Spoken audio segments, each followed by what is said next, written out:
नमस्कार विद्यार्थियों। स्वाध्याय विद्यापीठ के YouTube चैनल में आपका पुनः हार्दिक स्वागत है। राजस्थान की राज्यव्यवस्था और राजस्थान की राज्यव्यवस्था में अपना जो बिंदु चल रहा था उसका नाम था राज्य विधानमंडल। और राज्य विधानमंडल की अपने 3 कक्षाएं देखी थी। और ये जो आज वाली जो कक्षा होगी यानी कि क्लास नंबर 4 और 3 कक्षाओं में अपन ने जो पढ़ा था राजस्थान के विधानमंडल, वो पढ़ा था अनुच्छेद नंबर 190 तक पढ़ा था अपन ने। कौन से अनुच्छेद तक पढ़ा था? अनुच्छेद 190 तक पढ़ा था अपन ने, ठीक है। यानी कि अनुच्छेद 190, इसको समझना। अनुच्छेद 190 में क्या लिखा गया था? इसमें यह था कि विधानमंडल के सदस्यों की पद रिक्ति, ठीक है।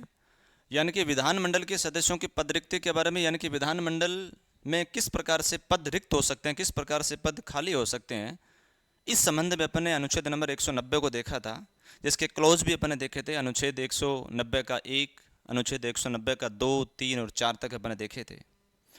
अब जो बात करेंगे अनुच्छेद 191, कौन सा अनुच्छेद है? यानी कि अनुच्छेद 191। और अनुच्छेद 191 में क्या लिखा गया है? जो आपके विधानमंडल है, इस विधानमंडल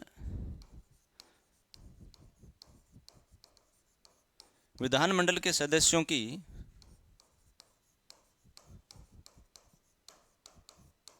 अयोग्यताएं, ठीक है। यानी कि इसमें क्या लिखा गया है? विधानमंडल के सदस्यों की अयोग्यताएं, ठीक है। इस बात को भी थोड़ा सा ध्यान से सुनना है कि विधानमंडल के सदस्यों की अयोग्यताएं जो है वो तो अनुच्छेद 191 के अंदर है, ठीक है। लेकिन अगर देखा जाए, प्रश्न आए कि विधानमंडल के सदस्यों की योग्यताएं कौन से अनुच्छेद में, यानी कि अगर योग्यता का प्रश्न आए तो विधानमंडल के सदस्यों की योग्यता जो है, ये योग्यताएं तो कौन से अनुच्छेद में है? अनुच्छेद 173 के अंदर है। कौन से अनुच्छेद में है?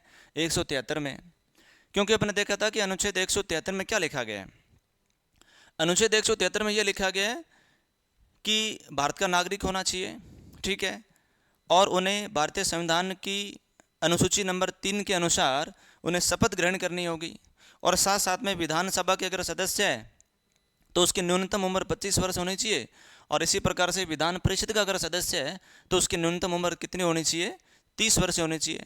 और अन्य जितने भी योग्यताएं हैं उनका निर्धारण किसके द्वारा किया जाएगा? संसद के द्वारा किया जाएगा। और संसद भी कौन से अधिनियम के तहत करेगी? जन प्रतिनिधित्व अधिनियम 1951 के तहत करेगी। ये अनुच्छेद 173 की कहानी थी, ठीक है।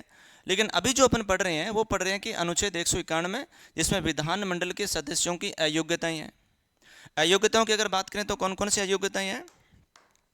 जैसा कि नंबर 1, अगर कोई व्यक्ति है या सदस्य है भारत का नागरिक नहीं हो, यानी कि भारत का नागरिक नहीं हो। इसके बाद में अगर बात करें तो क्या है? यानी कि मानसिक रूप से क्या हो? चित्त विकृत या पागल हो। ठीक इसी प्रकार अगर देखा जाए तो यानी कि दिवालिया घोषित हो, ठीक है। क्या देखा अपन ने? और इसी के साथ साथ अगर देखा जाए तो एक और इसकी अयोग्यताएं कौन सी है? यानी कि लाभ के पद में शामिल हो, या फिर अपन ये कह सकते हैं कि वेतनिक लिप्त पाया जाए। यानी कि अनुच्छेद 191 में क्या कहता है कि विधानमंडल के सदस्यों की अयोग्यताएं, और अयोग्यता में क्या होना चाहिए? यानी कि भारत का नागरिक नहीं हो, या फिर मानसिक रूप से चित्त विकृत या पागल हो, या फिर अपन ये कह सकते हैं कि दिवालिया घोषित हो, और या फिर लाभ के पद में शामिल या फिर वैतनिक लिप्त में पाया जाए। ये विधानमंडल के सदस्यों की अयोग्यताएं हैं। लेकिन योग्यताएं कौन से अनुच्छेद में थी? योग्यताएं थी अनुच्छेद नंबर 173 यानी कि 173 में थी। अब अगर बात करें तो अनुच्छेद 192 क्या कहता है? अनुच्छेद 192 की अगर बात करें, अनुच्छेद 192 कि इन अयोग्यताएं जो है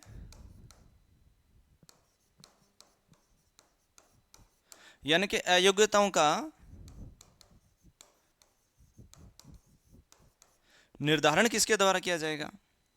यानी कि विधानमंडल के सदस्यों की अयोग्यताएं, लेकिन निर्धारित कौन करेगा कि ये व्यक्ति अयोग्य है? कौन बताएगा हमें? तो ध्यान रखना, अयोग्यताओं का निर्धारण किसके द्वारा किया जाता है? किसके द्वारा किया जाता है? राज्यपाल के द्वारा। विधानमंडल के सदस्यों की अयोग्यताओं का निर्धारण किया जाता है किनके द्वारा? राज्यपाल के द्वारा। ठीक इसी प्रकार से एक आर्टिकल आपका आता है, कौन सा? अनुच्छेद 193। अब 193 को अपने पहले भी देखा था पिछली कक्षाओं के अंदर, एक बार थोड़ा सा और बताने की कोशिश करूंगा मैं। 193 में यह लिखा गया कि अगर मान लेते हैं कोई सदस्य जो अयोग्य है, अयोग्य का मतलब यहाँ क्या होगा? ध्यान रखना, अयोग्य का यहाँ मतलब होगा कि अगर कोई व्यक्ति या सदस्य है जो विधानमंडल का सदस्य है, वो बिना शपथ के विधानमंडल की कार्रवाई में भाग लेता है। किस रूप में? बिना शपथ। अगर बिना शपथ कोई सदस्य है और वो कहाँ भाग ले लेता है? विधानमंडल की कार्यवाही में भाग लेता है। ठीक है, तो ध्यान रखना यहाँ क्या लिखा गया है कि अगर कोई व्यक्ति, अगर कोई सदस्य जो बिना शपथ के विधानमंडल की कार्रवाई में भाग लेता है, ठीक है, तो वो संपूर्ण जो कार्रवाई है, उस संपूर्ण कार्रवाई को अमान्य या अवैध रूप से घोषित नहीं किया जा सकता। उसको अमान्य नहीं घोषित किया जा सकता संपूर्ण कार्रवाई को, बल्कि क्या होगा? अनुच्छेद 193 के तहत उस व्यक्ति से 500 रुपये प्रतिदिन के हिसाब से क्या वसूला जाएगा? जुर्माना वसूला जाएगा। समझ गए मेरे बात को? यानी कि ऐसा कोई व्यक्ति जो अयोग्य है, अयोग्य का मतलब है कि बिना शपथ के विधानमंडल की कार्रवाई में क्या करता है? भाग लेता है, तो उस व्यक्ति के खिलाफ यानी उस व्यक्ति से 500 रुपये प्रतिदिन के हिसाब से जुर्माना वसूला जा सकता है, लेकिन संपूर्ण कार्रवाई को क्या नहीं किया जा सकता? अवैध या अमान्य घोषित नहीं किया जा सकता। इस बात को विशेषता याद रखेंगे। अनुच्छेद 194 क्या है, इसको भी समझ लेना।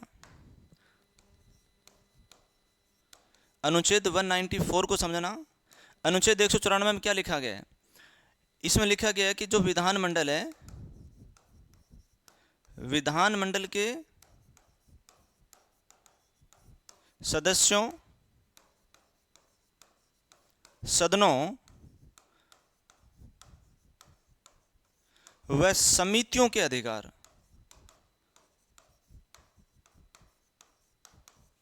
किसके अधिकार है? यानी कि विधानमंडल के सदस्यों, सदनों व समितियों के कुछ अधिकार हैं। ठीक है, सबसे जो इंपॉर्टेंट अनुच्छेद है वो है आपका अनुच्छेद नंबर 195। कौन सा अनुच्छेद है? अनुच्छेद 195 क्या लिखा गया, इसको समझना। अनुच्छेद 195 की अगर बात अपन करें,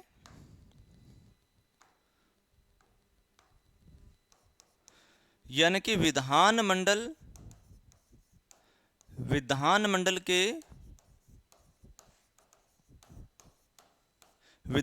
के सदस्यों के वेतन भत्ते। समझ गए बात को? यानी कि विधानमंडल के सदस्यों के वेतन भत्तों से संबंधित कौन सा अनुच्छेद है? अनुच्छेद 195। विशेषता याद रखेंगे, क्योंकि ध्यान रखना अगर प्रश्न आए कि विधानमंडल के पदाधिकारियों के वेतन भत्ते कौन से अनुच्छेद में, किसके अनुच्छेद, किसके वेतन भत्ते?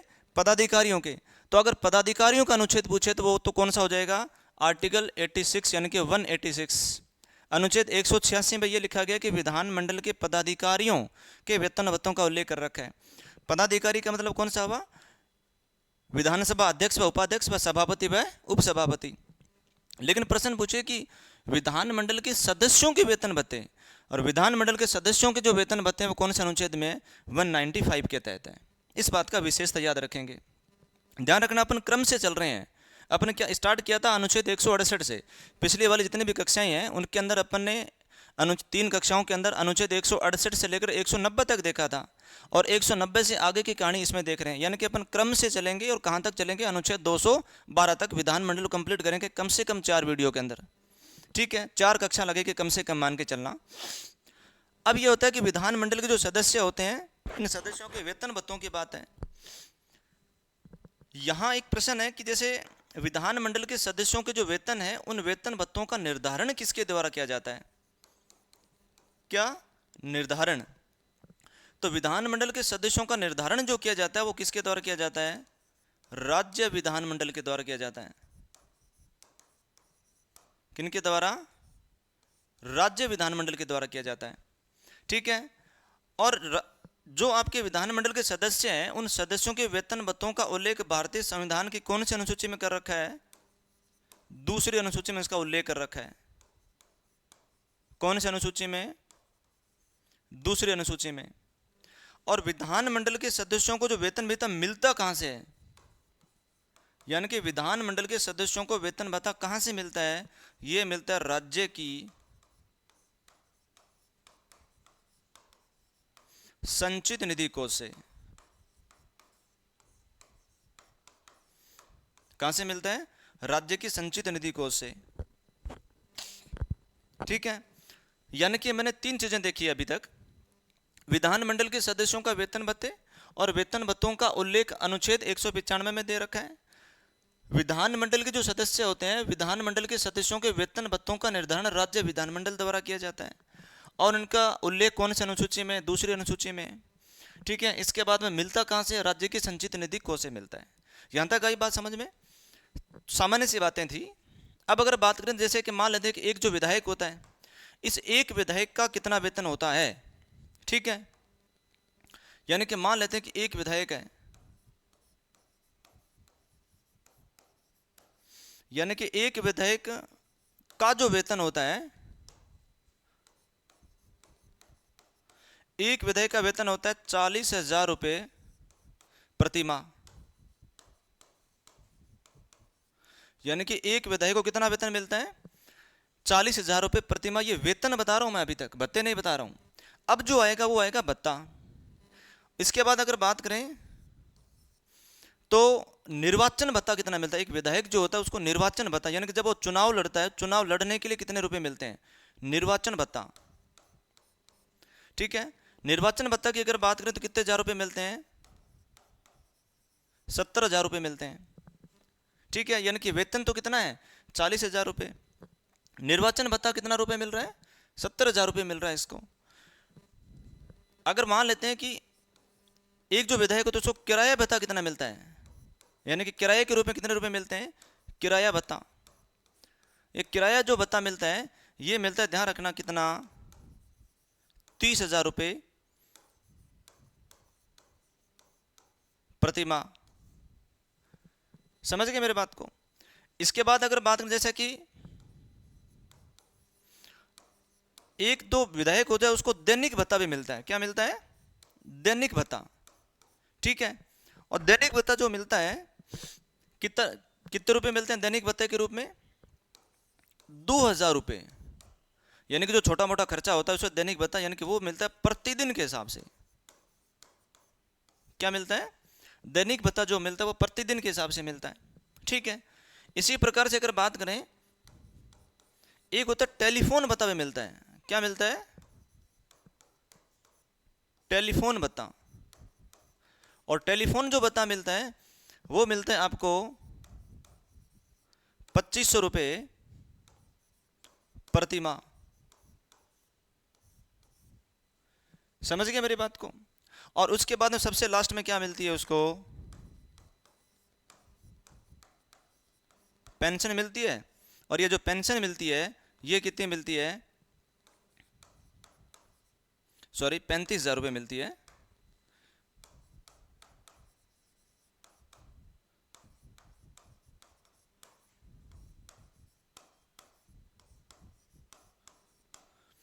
अब समझना मेरी बात को, क्या मिला? वेतन की अगर बात करें तो एक विधायक का वेतन होता है 40,000 रुपये, ठीक है। और निर्वाचन भत्ता कितना 1,000 रुपये मिल रहा है? 70,000 रुपये मिल रहा है। इसी प्रकार से किराया भत्ता कितना रुपये मिल रहा है? 30,000 रुपये प्रति माह के हिसाब से मिल रहा है। दैनिक भत्ता 2,000 रुपये प्रतिदिन के हिसाब से मिल रहा है। और जो टेलीफोन भत्ता का मतलब है रिचार्ज करवाने के लिए मोबाइल जो खर्चा होता है वो कितने 1,000 रुपये मिल रहा है? 25 रुपये प्रति माह के रूप से मिल रहा है। ठीक इसी प्रकार से पेंशन कितनी मिलती है? 35,000 रुपये मिलती है। मान लेते हैं कि एक विधायक का वेतन कितना था? 40,000 रुपये जो था। और अगर कोई विधायक है वो दूसरी बार, यानी कि अगर दूसरी बार निर्वाचित होता है तो उनका जो वेतन था उनके वेतन में कितने रुपए की वृद्धि हो जाएगी? 1,600 रुपये की वृद्धि हो जाएगी, वो भी प्रतिवर्ष होगी। यानी कि अगर कोई ऐसा विधायक जो दूसरी बार निर्वाचित होता है और दूसरी बार निर्वाचित होने पर उसको उनके वेतन जो होता है उसके वेतन में 1,600 रुपये की क्या हो जाएगी? वृद्धि हो जाएगी प्रतिवर्ष के हिसाब से। और मान लेते हैं कि जो पेंशन है, ठीक है, अपने क्या देखा? पेंशन देखी। पेंशन की अगर बात करें तो इसमें यह होता है कि अगर मान लेते हैं कि कोई विधायक है और वो कितने वर्ष का हो गया? 70 वर्ष का हो जाता है। 70 वर्ष के होने पर क्या होता है? उसके पेंशन में 20% की क्या हो जाएगी? वृद्धि हो जाएगी। और अगर विधायक जो है वो 80 वर्ष का हो जाता है, भाई कितने वर्ष का? 80 वर्ष का।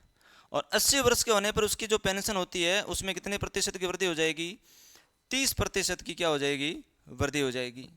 ठीक है, यानी कि पेंशन जो होती है वो 70 वर्ष के होने पर तो 20% इसकी वृद्धि हो जाएगी और 80 वर्ष का होने पर 30% की वृद्धि हो जाएगी। एक चीज इसमें और है, जैसे मान लेते हैं कि कोई विधायक है, विधायक यानी कि पति या पत्नी। अगर विधायक पति है और मर जाता है तो पत्नी को कितने 1,000 रुपये मिलेंगे?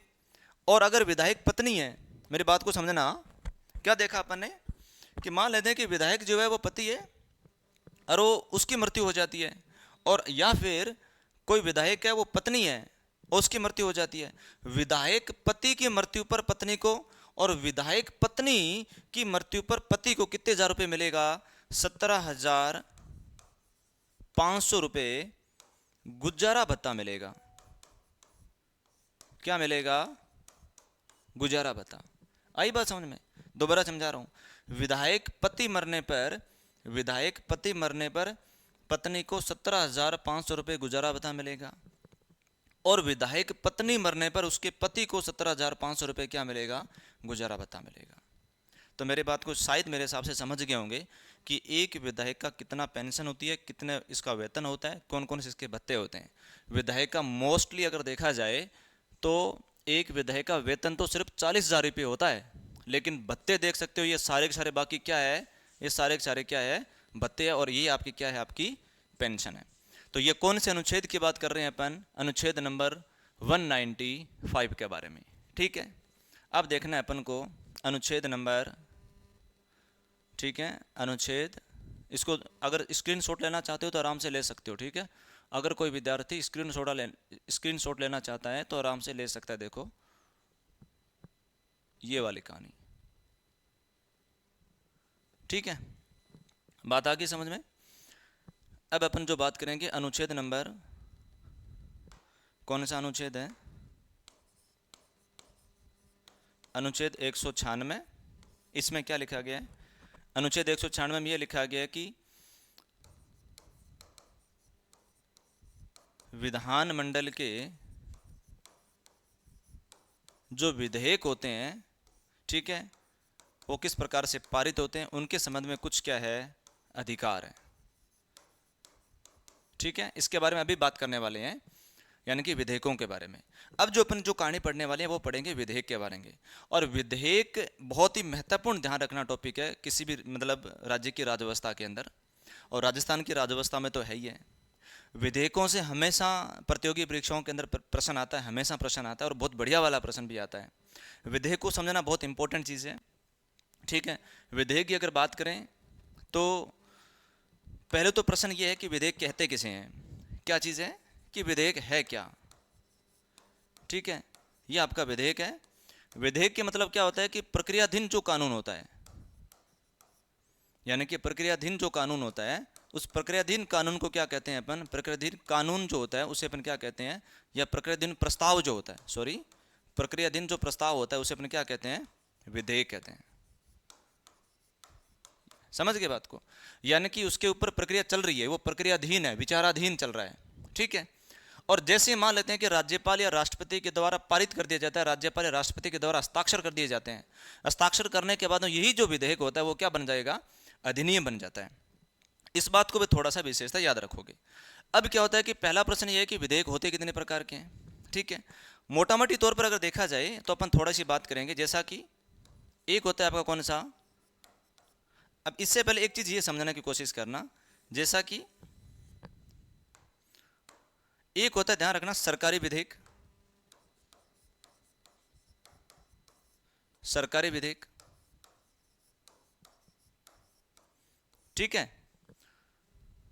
और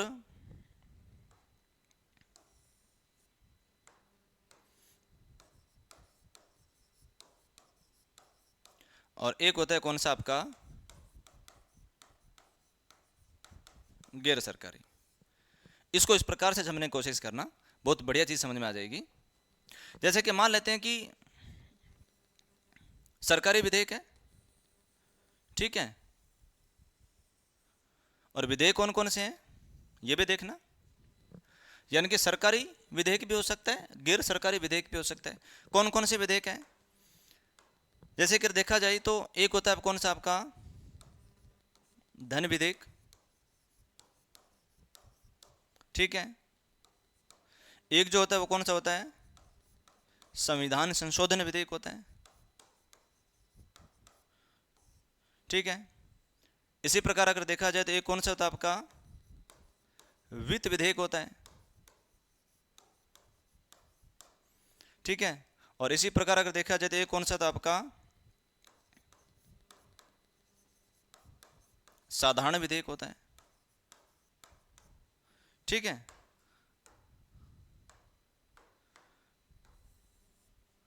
इसको समझना, अपने क्या कहा, विधेयक कौन कौन से, सरकारी या फिर गैर सरकारी। अब देखेंगे कि इसमें से सरकारी कौन सा विधेयक है और गैर सरकारी कौन सा विधेयक है। पहला प्रश्न तो यहीं से आ जाता है, ठीक है, कि सरकारी कौन सा विधेयक होता है, गैर सरकारी कौन सा विधेयक होता है। ऐसा कौन सा विधेयक है जिसको किसी भी सदन में पेश किया जा सकता है, ऐसा कौन सा विधेयक है जिसको केवल किस में पेश किया जा सकता है, यानी कि लोकसभा के अंदर, या फिर अपन कह सकते हैं कि विधानसभा के अंदर। ये बातें भी अपन करेंगे। जैसे अगर मान लेते हैं कि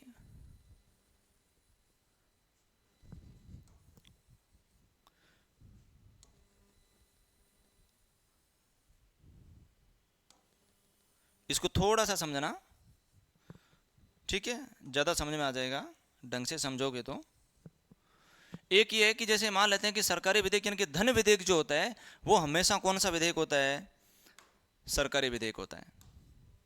यानी कि धन विधेयक कौन सा होता है, सरकारी विधेयक होता है, गैर सरकारी विधेयक नहीं होता है। अब सरकारी विधेयक का मतलब क्या हुआ, सरकारी विधेयक का मतलब होता है कि सरकार के किसी मंत्री के द्वारा ही पेश करना, वो सरकारी विधेयक कहलाता है। सरकारी विधेयक का मतलब क्या हुआ कि सरकार के किसी मंत्री के द्वारा पेश करना, यानी कि सरकारी विधेयक है। और सरकार के मंत्री के अलावा किसी भी सदस्य के द्वारा पेश करना या प्रस्तुत करना, वो क्या कहलाएगा, गैर सरकारी विधेयक कहलाएगा। यानी कि सरकारी विधेयक कौन सा होगा, जो किसी मंत्री के द्वारा पेश करना या प्रस्तुत करना, ठीक है। अब देखो धन विधेयक जो होता है वो हमेशा किसी मंत्री के द्वारा ही पेश किया जाता है, यानी कि वो कौन सा विधेयक है, सरकारी विधेयक है, वो गैर सरकारी विधेयक हो ही नहीं सकता। संविधान संशोधन जो विधेयक है वो आपका कौन सा हो सकता है, सरकारी विधेयक भी हो सकता है और कौन सा हो सकता है आपका गैर सरकारी भी हो सकता है। लेकिन जो वित्त विधेयक होता है वो हमेशा कौन सा होता है, केवल सरकारी विधेयक होता है, गैर सरकारी नहीं होता है, क्योंकि वो केवल किसके द्वारा पेश किया जाता है, मंत्री के द्वारा पेश किया जाता है। लेकिन साधारण विधेयक जो होता है वो सरकारी भी हो सकता है और गैर सरकारी भी हो सकता है, ठीक है। इसका मतलब क्या हुआ कि धन विधेयक सरकारी भी हो सकता है लेकिन गैर सरकारी नहीं है, संविधान संशोधन विधेयक सरकारी और गैर सरकारी दोनों हो सकते हैं। इस बात को थोड़ा सा समझना, ठीक है। हालांकि संविधान संशोधन विधेयक के संबंध में राज्य विधानमंडल को किसी प्रकार की कोई शक्ति प्राप्त है नहीं, ठीक है। अब एक चीज और समझना, विधेयकों के बारे में अपन बात कर रहे हैं, जैसा कि अपन ने देखा था क्या चीज, एक देखा था कौन सा, साधारण विधेयक, और एक जो होता है वो कौन सा होता है आपका, वित्त विधेयक। यानी कि साधारण विधेयक और वित्त विधेयक जो होता है, साधारण विधेयक और वित्त विधेयक, ये राज्यपाल या राष्ट्रपति के द्वारा पुनर्विचार हेतु भेजा जा सकता है। ठीक है, यानी कि साधारण विधेयक और वित्त विधेयक जो होता है वो राष्ट्रपति या फिर राज्यपाल के द्वारा क्या किया जा सकता है, पुनर्विचार हेतु भेजा जा सकता है। इसका मतलब ये हुआ कि अगर जब भेजा जाएगा तो इसका संबंध है कि इसके संबंध में क्या हो सकती है, संयुक्त बैठक जो होती है वो भी संभव है, संयुक्त बैठक भी संभव है। क्या होती है अपन बात करेंगे संयुक्त बैठक के बारे में भी। और ठीक इसी प्रकार से दो विधेयक और होते हैं। एक होता है कौन सा आपका, धन विधेयक होता है, कौन सा विधेयक, धन विधेयक, और एक होता है आपका कौन सा, संविधान संशोधन विधेयक। ठीक है, धन विधेयक और संविधान संशोधन विधेयक जो होते हैं वो पुनर्विचार हेतु नहीं लौटाया जा सकता। और इसका मतलब क्या हुआ कि संयुक्त बैठक भी यहां पे नहीं होगी। समझ गए बात को। दो चीजें अपन देखी अभी तक, क्योंकि अपन सिर्फ एक पृष्ठभूमि तैयार कर रहे हैं कि विधेयकों के संबंध में क्या चीजें आ सकती है पेपर के अंदर। ठीक है, यानी कि साधारण विधेयक और वित्त विधेयक जो होता है पुनर्विचार हेतु भेजा जा सकता है। ठीक है, और धन विधेयक और संविधान संशोधन विधेयक है वो पुनर्विचार हेतु नहीं लौटाया जा सकता। इसका मतलब है कि संयुक्त बैठक भी नहीं होगी। एक चीज और, जैसा कि मान लेते हैं कि एक विधेयक था आपका कौन सा, धन विधेयक, और एक जो विधेयक है आपका कौन सा, वित्त विधेयक। ठीक है, और एक जो विधेयक है कौन सा आपका, साधारण विधेयक, और एक जो विधेयक है आपका कौन सा, संविधान संशोधन विधेयक। अब ये धन विधेयक और जो वित्त विधेयक है, इस बात को भी विशेषता याद रखोगे कि धन विधेयक और वित्त विधेयक है वो केवल कहां पेश किए जा सकते हैं, केवल विधानसभा में ही प्रस्तुत किए जा सकते हैं। कहां पर, केवल विधानसभा में ये जो प्रस्ताव है प्रस्तुत किए जाएंगे। कौन कौन से विधेयक है, धन विधेयक और वित्त विधेयक। लेकिन सबसे अच्छी बात यह कि साधारण विधेयक और जो संविधान संशोधन विधेयक होता है, यानी कि कौन सा, साधारण विधेयक और संविधान संशोधन विधेयक, ये किसी भी सदन में पेश किए जा सकते हैं, किसी भी सदन में पेश किए जा सकते हैं। ठीक है, यानी कि धन विधेयक और संविधान संशोधन विधेयक जो है वो तो पुनर्विचार हेतु नहीं, ध्यान रखना इस बात को, ये दोनों टर्म को, बहुत बढ़िया लैंग्वेज है ये। साधारण विधेयक और वित्त विधेयक पुनर्विचार हेतु भेजा जा सकता है, इसका मतलब है कि संयुक्त बैठक संभव है। समझ गए। उसके बाद में धन विधेयक और संविधान संशोधन विधेयक जो है, यानी कि धन विधेयक और संविधान संशोधन जो विधेयक है पुनर्विचार हेतु नहीं लौटाए जा सकते। इसका मतलब क्या है कि संयुक्त बैठक संभव नहीं है। लेकिन यहां क्या है कि जो आपका धन विधेयक है और आपका वित्त विधेयक है, ये केवल यानी कि धन विधेयक और वित्त विधेयक केवल विधानसभा में ही पेश किए जा सकते हैं। ठीक है, इसके बाद में कौन सा है कि साधारण विधेयक और संविधान संशोधन जो विधेयक है वो किसी भी सदन में पेश किए जा सकते हैं। आई बात समझ में।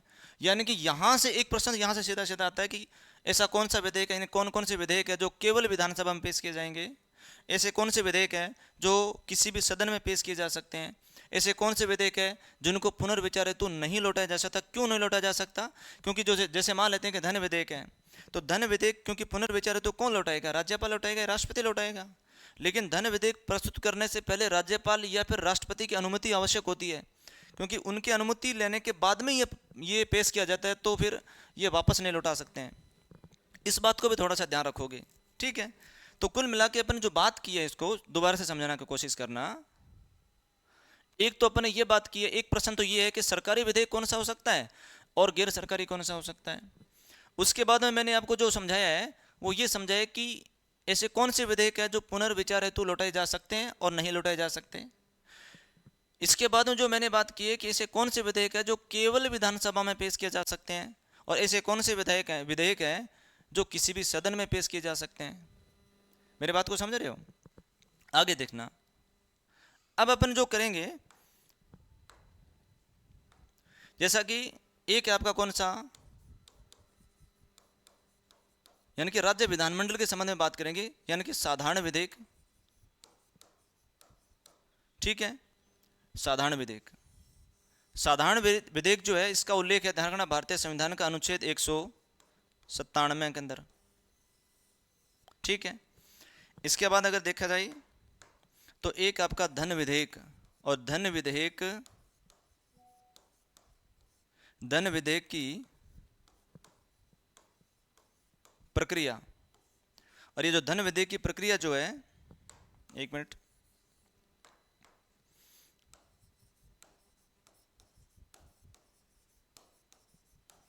धन विधेयक की प्रक्रिया, धन विधेयक की जो प्रक्रिया का उल्लेख है भारतीय संविधान कौन से अनुच्छेद में? अनुच्छेद 198 के अंदर है। ठीक इसी प्रकार अगर देखा जाए तो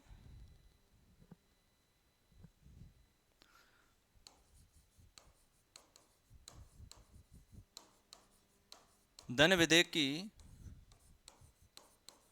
परिभाषा, ठीक है, और धन विधेयक की जो परिभाषा है वो भारतीय संविधान के कौन से अनुच्छेद में है? 199 के अंदर है। ठीक है, इसी प्रकार से अगर देखा जाए तो मेरी बात को थोड़ा सा और समझना कि अपन ने देखा था कि साधारण विधेयक अनुच्छेद 197 के अंदर है, धन विधेयक की प्रक्रिया 198 के अंदर है, धन विधेयक की परिभाषा अनुच्छेद 199 के अंदर है। ठीक है, और अपन ये कह सकते हैं कि जैसे विधेयक है, यानी कि उस विधेयकों पर राज्यपाल की जो राज्यपाल को प्राप्त शक्ति, ठीक है, यानी कि राज्यपाल की शक्ति या राज्यपाल को प्राप्त शक्ति कौन से अनुच्छेद में? भारतीय संविधान का अनुच्छेद नंबर 200 में है। ठीक है, इस बात को समझना। सबसे पहला कौन से आपका, यानी कि एक आपका हो जाएगा साधारण विधेयक। साधारण विधेयक का उल्लेख है अनुच्छेद 197 के अंदर, धन विधेयक की प्रक्रिया अनुच्छेद 198 के अंदर है, धन विधेयक की परिभाषा अनुच्छेद 199 के अंदर है, और राज्यपाल को प्राप्त शक्ति कौन से अनुच्छेद में है? 200 में।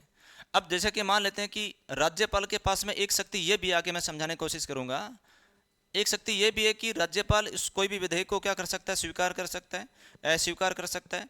ठीक है, उसको पुनर्विचार हेतु लौटा सकता है। लेकिन एक शक्ति ध्यान रखना, एक शक्ति यह भी है कि वो राष्ट्रपति हेतु आरक्षित या सुरक्षित रख सकता है, रिजर्व रख सकता है। एक शक्ति क्या है कि वो स्वीकार कर सकता है, एक शक्ति यह है कि वो अस्वीकार भी कर सकता है, एक शक्ति यह है कि वो पुनर्विचार हेतु भेज सकता है। लेकिन एक अच्छी जो शक्ति है वो है कि राष्ट्रपति हेतु जो आपकी राज्य मंडल यानी कि राज्य विधानमंडल से संबंधित जितने भी विधेयक होते हैं, उन विधेयकों के संबंध में उनकी यानी कि राज्य के जितने भी विधेयक होते हैं, उन राज्य के विधेयकों को राज्यपाल राष्ट्रपति हेतु क्या रख सकता है? सुरक्षित। लेकिन जब ये राष्ट्रपति हेतु सुरक्षित रखेगा, कौन से अनुच्छेद के तहत रखेगा? अनुच्छेद 200 के तहत रखेगा। लेकिन अब ये राष्ट्रपति के लिए रख लिया इसने, तो इसका मतलब क्या है कि अब राष्ट्रपति के पास में कौन सी शक्ति है? राष्ट्रपति, ध्यान रखना, अनुच्छेद 201 के तहत, कौन सा अनुच्छेद? 201। इसमें क्या लिखा गया है? यानी कि राज्य विधानमंडल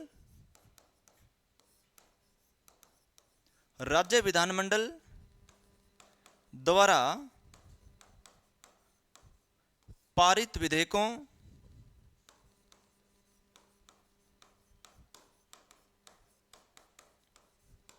के संबंध में किसको प्राप्त शक्ति? यानी कि राष्ट्रपति को प्राप्त शक्ति। किसको शक्ति है? राष्ट्रपति को प्राप्त शक्ति। इसको समझना, यानी कि राज्य विधानमंडल द्वारा पारित विधेयकों के संबंध में राष्ट्रपति को प्राप्त शक्ति है। अब ये जो राष्ट्रपति को जो प्राप्त शक्ति है, क्योंकि सुरक्षित या आरक्षित किसने रखा था? राज्यपाल रखा था। कौन से अनुच्छेद के तहत? 200 के तहत। लेकिन अब राष्ट्रपति का ये कर्तव्य है कि इस विधेयकों पर किसी ने यानी किसी भी प्रकार का कोई डिसीजन या निर्णय दे, तो राष्ट्रपति अनुच्छेद 201 के तहत क्या कर सकता है? उस विधेयकों के संबंध में कुछ अपना निर्णय या फैसला सुना सकता है। तो कुल मिला के मोटा मोटी तौर पर पहले तो ये समझना है।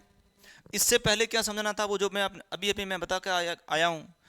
यहाँ ये समझना है कि साधारण विधेयक का उल्लेख किस अनुच्छेद में? 197 में। धन विधेयक की प्रक्रिया क्या है, अभी बात करेंगे। फिर धन विधेयक की परिभाषा क्या, इसके संबंध में भी अपन बात करेंगे। राज्यपाल को कौन कौन सी शक्तियां प्राप्त है, उसके संदर्भ में अपन बात करेंगे। और उसके बाद में राज्य विधानमंडल द्वारा पारित विधेयकों के संबंध में राष्ट्रपति को क्या शक्ति है। मैं यहाँ नहीं कह रहा हूँ कि जो संसद होती है या फिर केंद्र के संबंध में राष्ट्रपति के कौन कौन सी शक्तियाँ, नहीं। मैं सिर्फ इतना कह रहा हूँ कि जो राज्य विधानमंडल के जो विधेयक होते हैं, यानी कि जो राज्य से संबंधित जो विधेयक होते हैं, ठीक है, उन विधेयकों के संबंध में राष्ट्रपति को क्या शक्ति प्राप्त है, उसके संदर्भ में भी अपन बात करने की कोशिश करेंगे। अब बात करेंगे अपन नंबर 1, साधारण विधेयक। कौन सा विधेयक है?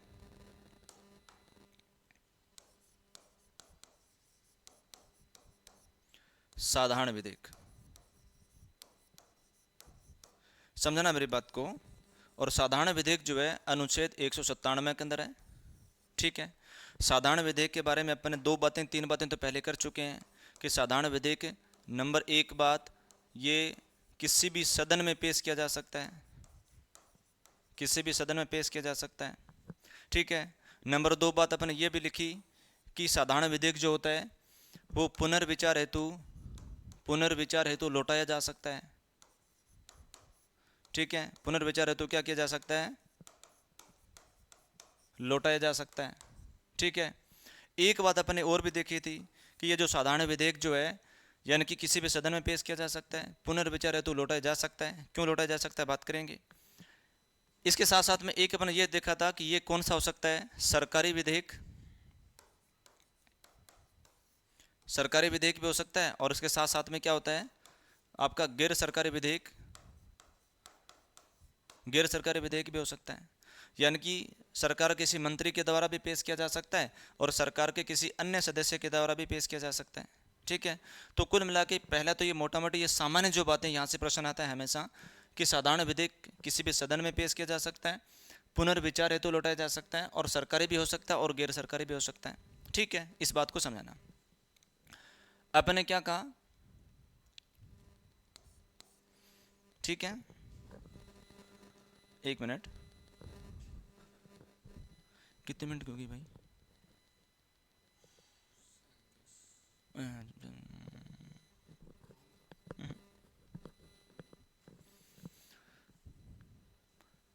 यानी कि साधारण विधेयक अनुच्छेद 197 में, और इसमें किसी भी सदन में पेश किया जा सकता है, पुनर्विचार हेतु लौटाया जा सकता है, सरकारी भी हो सकता है, और कौन सा हो सकता है आपका? गैर सरकारी भी हो सकता है, ठीक है। अब अपन ने क्या कहा कि साधारण विधेयक, ठीक है। अब जैसे कि मान लेते हैं कि ये किसी भी सदन में पेश किया जा सकता है। समझना मेरी बात को। किसी भी सदन का मतलब है कि जैसा कि अपन ने सबसे पहला देखा कि ये कहाँ पेश किया जा रहा है, अपन सबसे पहले विधानसभा में इसको पेश करते हैं। कहाँ पर? विधानसभा में, ठीक है। जब अपन विधानसभा में पेश करेंगे तो विधानसभा में पेश यानी किसी भी सदन में पेश करेंगे तो किसी भी यानी कि हर सदन यानी कि दोनों सदनों के इसके 3-3 वाचन होंगे। कितने वाचन होंगे? 3-3। जैसा कि अपन ने क्या किया कि अपन सबसे पहले इसको विधानसभा में इसको पेश किया। विधानसभा में पेश जब किया तो विधानसभा में पेश करने पे इसके कितने वाचन होंगे? इसके 3 वाचन होंगे। कितने वाचन होंगे? इसके 3 वाचन होंगे। कौन कौन से वाचन होंगे ये भी देख लो। जैसा कि मान लेते हैं कि प्रथम वाचन जो होगा इसमें विधेयक को क्या किया जाएगा? प्रस्तुत किया जाएगा, यानी कि क्या होगा? प्रस्तुतिकरण होगा। विधेयक का प्रस्तुतिकरण होगा, ठीक है। इसके बाद अगर बात करें तो क्या होगा? गजट में इसको प्रकाशित किया जाएगा, ठीक है। ठीक इसी प्रकार से क्या होगा? द्वितीय वाचन। ये जो दूसरा वाचन जो होता है ये सबसे महत्वपूर्ण वाचन होता है। दूसरा वाचन कौन सा होता है? सबसे बढ़िया वाचन, सबसे महत्वपूर्ण वाचन ये होता है दूसरा। इसमें क्या होता है कि यानी कि इसमें क्या होता है कि विधेयक का प्रस्तुतिकरण, उसके बाद में गजट में प्रकाशन किया जाता है। इसमें यह होता है कि इसमें समस्त प्रकार के संशोधन किए जाते हैं। ठीक है, इसमें संशोधन किए जाते हैं। इसकी अगर बात करें तो इसमें इसकी विस्तार पूर्वक, यानी कि विस्तार पूर्वक चर्चा की जाएगी। ठीक है, क्या की जाएगी? विस्तार पूर्वक चर्चा की जाएगी। इसके बाद में फिर कहाँ भेजा जाएगा? ये भेजा जाएगा, ध्यान रखना, प्रवर समिति के पास में या फिर संयुक्त प्रवर समिति के पास में। समझे मेरी बात को? दोबारा देखना। और एक आपका इसके अंदर और होता है कि ये जनता की राय जानने हेतु, जनता की राय जानने हेतु समाचार पत्रों में, कहां पर? समाचार पत्रों में क्या किया जाएगा? प्रकाशित करवाया जाएगा। समझना क्या लिखा मैंने कि जो विधानसभा में सबसे पहले साधारण विधेयक जो होता है उसको प्रस्तुत किया। विधानसभा में करने में इसमें कितने वाचन हुए? 3 वाचन हुए। जैसे प्रथम वाचन में क्या हुआ? विधेयक का प्रस्तुतिकरण हुआ, उसके बाद में इसको गजट में प्रकाशित करवाया गया। फिर दूसरे वाचन में हुआ था इसमें कुछ जितने भी संशोधन है वो संशोधन करवाए गए। इसके बाद उसके ऊपर विस्तार पूर्वक चर्चा की गई। प्रवर समिति या संयुक्त प्रवर समिति जो गठित होती है उसके पास में भेजा जाएगा। फिर ये जनता की राय जानने हेतु क्या किया जाएगा? समाचार पत्रों में भी प्रकाशन करवाया जाएगा। अब होगा इसका कौन सा वाचन? तीसरा वाचन। अब ये जो तृतीय वाचन होता है,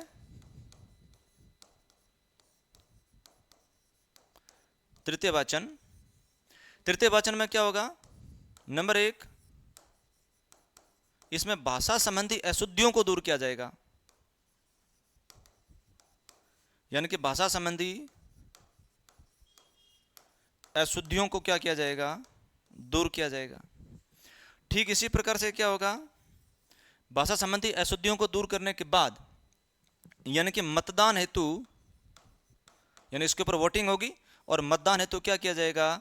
सदन में रखा जाएगा। समझ गए मेरी बात को?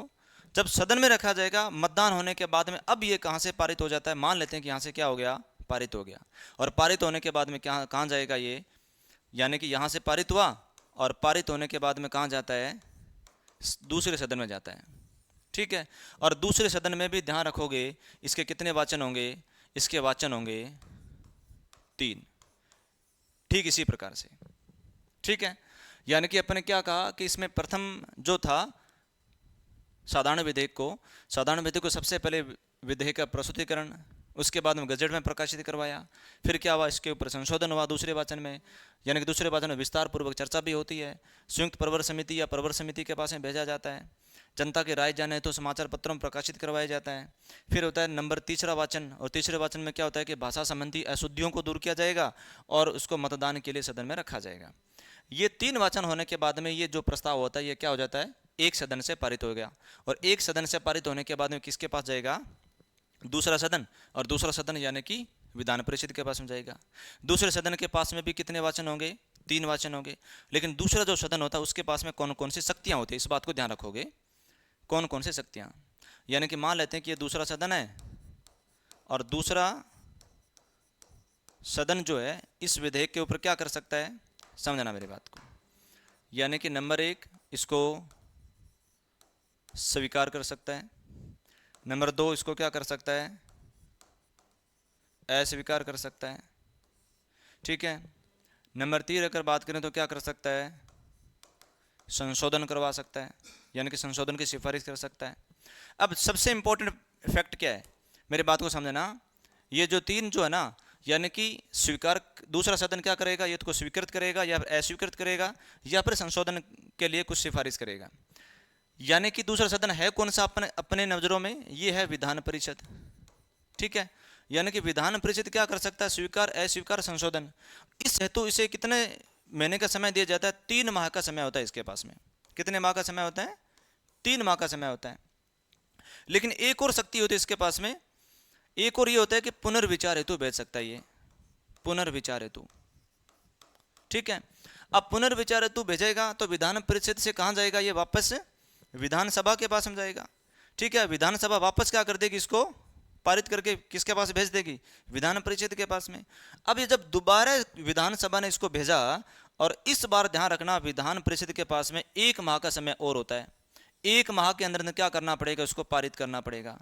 और अगर मान लेते हैं कि पारित नहीं किया तो ये क्या मान लिया जाएगा, पारित मान लिया जाएगा।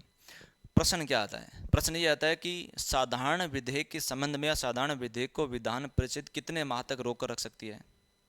मेरी बात को समझे, यानी कि विधान जो परिषद है, ये विधान परिषद साधारण जो विधेयक होता है उस साधारण विधेयक को कितने माह तक रोक कर रख सकती है।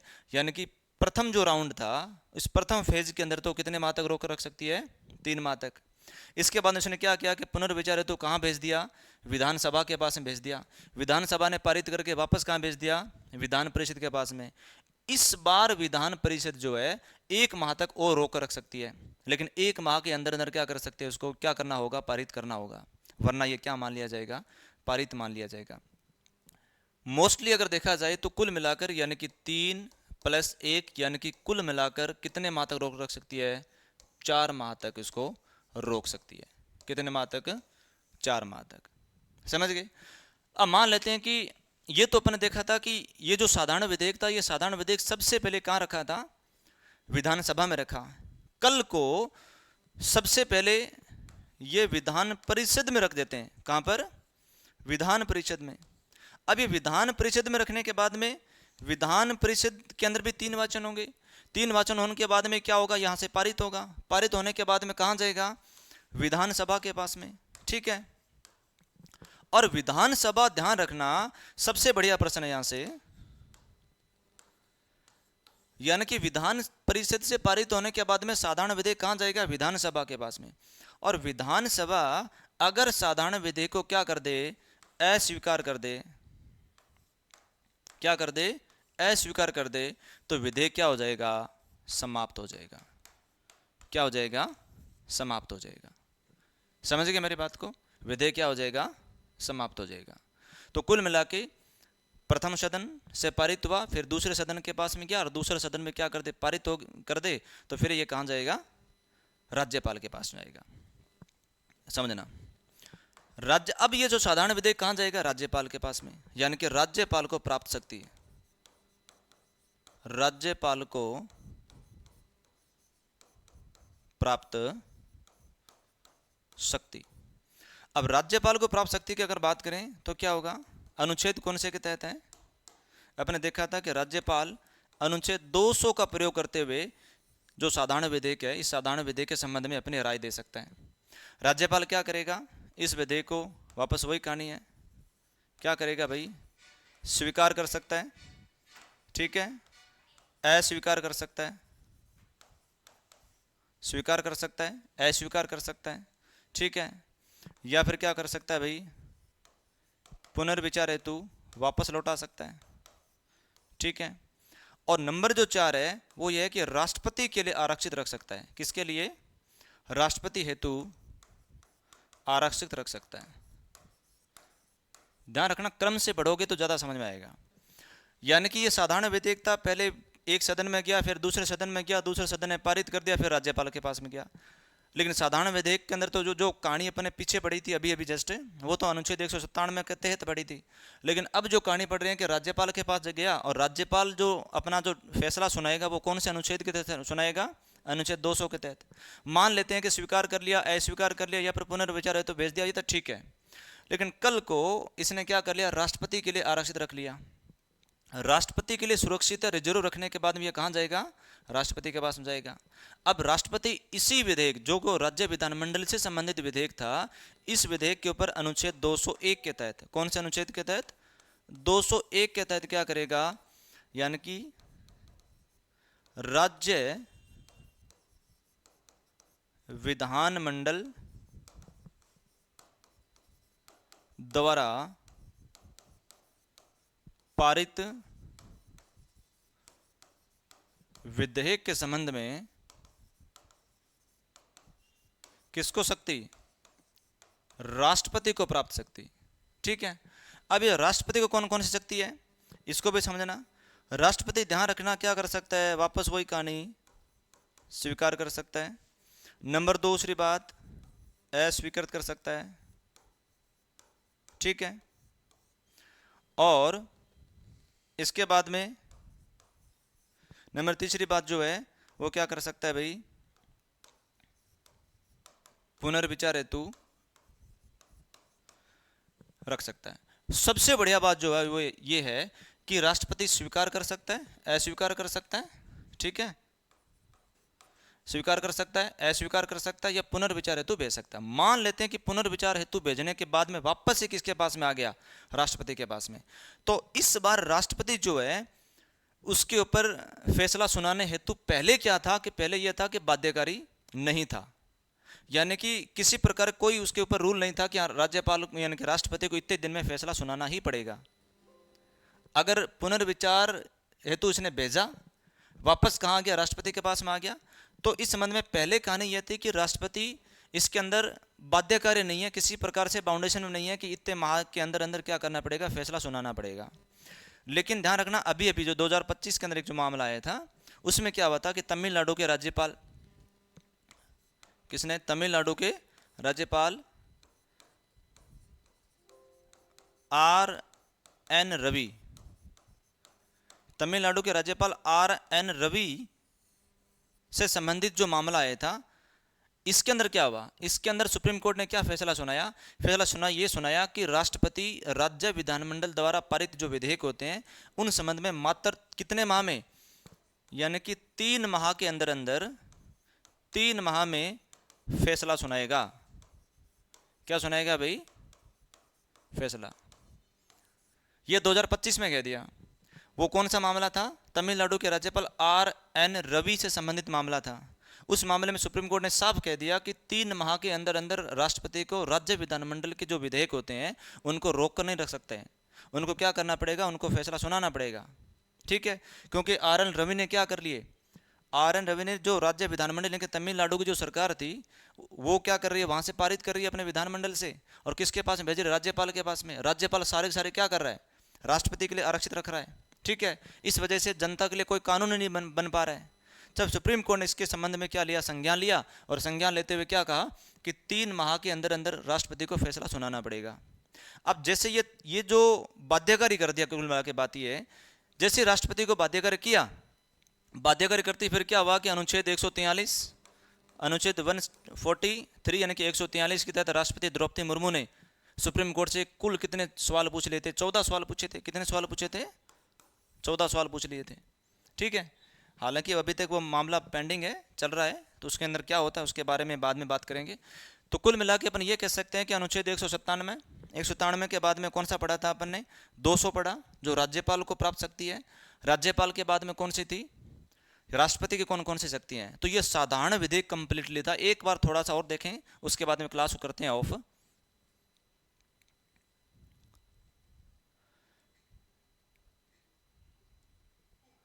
ठीक है, अनुच्छेद 197 के अंदर था, इसमें यह कहा गया था, अनुच्छेद 197 के अंदर साधारण विधेयक का उल्लेख है, ठीक है। साधारण विधेयक किसी भी सदन में पेश किया जा सकता है, किसी भी सदन में पेश करने के बाद में सरकारी विधेयक भी हो सकता है और गैर सरकारी विधेयक भी हो सकता है, ठीक है। मान लेते हैं कि इसके अंदर जैसे कि पहले विधानसभा में पेश किया, तो विधानसभा में इसके कितने वाचन होंगे, 3 वाचन होंगे। 3 वाचन होने के बाद में दूसरे सदन में जाएगा, दूसरे सदन में भी इसके कितने वाचन होंगे, 3 वाचन होंगे। 3 वाचन होने के बाद में दूसरा सदन कुछ एक संशोधन कर सकता है, ठीक है। संशोधन करने के बाद वापस भेज सकता है, जैसा कि विधान परिषद ने भेजा। और संशोधन करने के बाद जब भेजा गया वापस, तो जो पहला फेज था उसके अंदर तो कितने माह का समय था, उसको 3 माह का समय था। दोबारा संशोधन करने के बाद में वापस इसके पास में आता है विधान परिषद के पास में, तो क्या होता है, पुनर्विचार हेतु, पुनर्विचार के बाद में जब आता है तो 1 माह का और अतिरिक्त समय दिया जाता है। तो कुल मिला के विधान परिषद साधारण विधेयक को 3 + 1 यानी कि 4 माह तक रोक कर रख सकती है। सबसे अच्छी बात इसमें यह है कि साधारण विधेयक को अगर विधान परिषद अस्वीकार कर दे, साधारण विधेयक को विधान परिषद अगर अस्वीकार कर दे तो उस विधेयक को समाप्त नहीं माना जाएगा। लेकिन अगर सबसे पहले विधान परिषद ने पारित किया और फिर ये विधानसभा में गया और विधानसभा अगर इसको अस्वीकार कर दे तो ये विधेयक क्या हो जाएगा, समाप्त हो जाएगा, ठीक है। तो कल की क्लास में जो अपन पढ़ेंगे वो पढ़ेंगे धन विधेयक के संबंध में।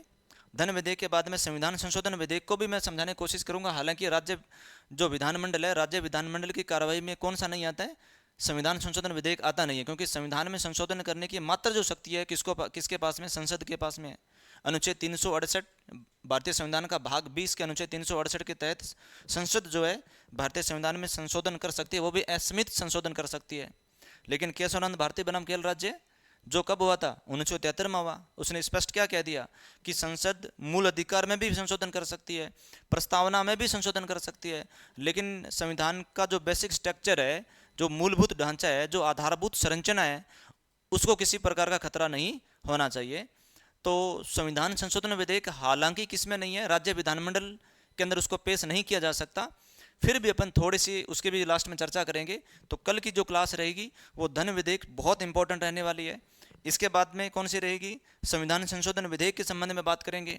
और सबसे लास्ट में जो अपन बात करेंगे वो करेंगे किसके बारे में, वित्त विधेयक के बारे में।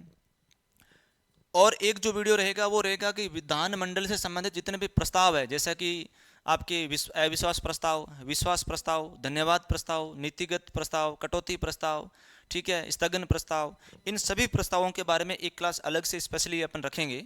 ठीक है, तो आज के लिए इतना ही, बाकी मिलेंगे अगली क्लास में। तब तक के लिए नमस्कार।